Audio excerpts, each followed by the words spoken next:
Hi everyone, and welcome to Part 3, Achievement. You've worked your way through the book. You are literally like seniors. You're heading down the pathway to excellence. There's just a little bit more you need to, I would say learn, but really just to get reinforced for you so that you will be the person your dog thinks you are, involving in education. And I'll let you figure that one out on your own. In Part 1 of the book, we talked about the dimensions that are crucial to success. And remember, we said there were 7 dimensions. Building on years of research seemed to go down to 7 dimensions. In Part 2 of the book, we learned how to take the 7 dimensions and apply those 7 dimensions to the 4 C's of character, climate, curriculum, and community. And remember, we learned how to look at data qualitatively, quantitatively. We learned how to collect it, organize it, to really make a difference, and that was what was crucial in that section of the book. In Part 3, we're here to reassure you that this is a journey worth taking, not just for yourselves, but for all the students, for the parents, for all of you, that getting this data is worth doing. We also want you to understand that learning about the data and learning how to apply the data and gather the data is priceless. That yes, you can be concerned about school achievement, and you should be, but there are lots of things that data impacts upon. It can change the entire ethos of your school. We're here to reassure you that that's worth doing. In Chapter 9, we talk about the gearing up for systemic success, for success in everything that you do. And as always, we want to start off with the story. Mike, Doug, and I were asked to provide a research study to do the MDA, or the Multidimensional Assessment, in Wacomico County, Maryland. Now that is out away from Baltimore, kind of heading towards the ocean area, really nice area, good schools, excellent people. And what they wanted to do was to get a complete picture. They had already been gathering data and doing things, but they wanted something that would bring everything together from their parents, the students, and the educators. We were invited, after we collected the data and analyzed it, to go spend a day with the building leadership teams in each school. And of course their principals were there, and assistant principals were there in most schools. But also the central office.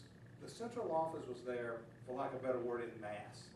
But key there was Dr. Fredrickson, the superintendent. He was there the entire day as if sending the message. I think this is important. This will help us achieve our goals. Another way of looking at it is all were in. Everyone was in this. We had a great day. We went over the basic model and the use of the 4 C's, and honestly, when people were getting their data, we almost had to say, stop, please wait, we got to get this done, we got to get this, just ease up. But they had to get into their data. And they got into the data and they started looking at it, and you could hear courageous conversations occurring. You were hearing people looking to say, oh, this is something I've thought about, or I wasn't aware of this. How can we address these issues?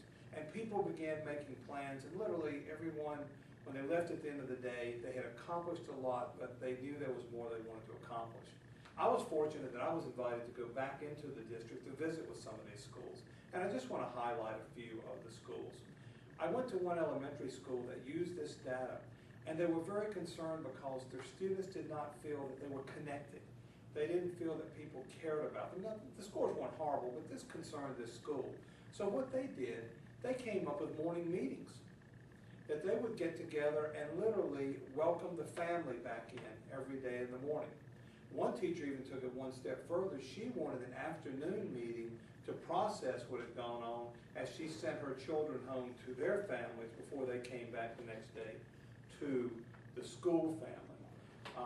They were doing this, and had already reported, with just in a few months of doing it, that there were changes occurring in their school. Another middle school decided they had 2 issues that were very clear that they needed to address. One of them was parental involvement. They came up with ideas on how to do it, including making regular, documented contact with as many parents as they could to share good news, but also to share some concerns. The other one they were concerned about was the climate and developing a caring attitude in the school.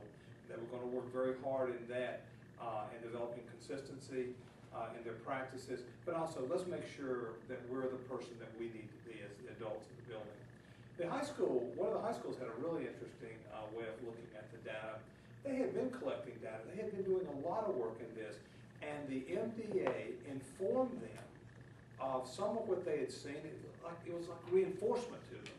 But then for a few of the things, it was, whoa, that is something we hadn't looked at that way. Let us do that. And they were beginning their steps on that. A wonderful high school.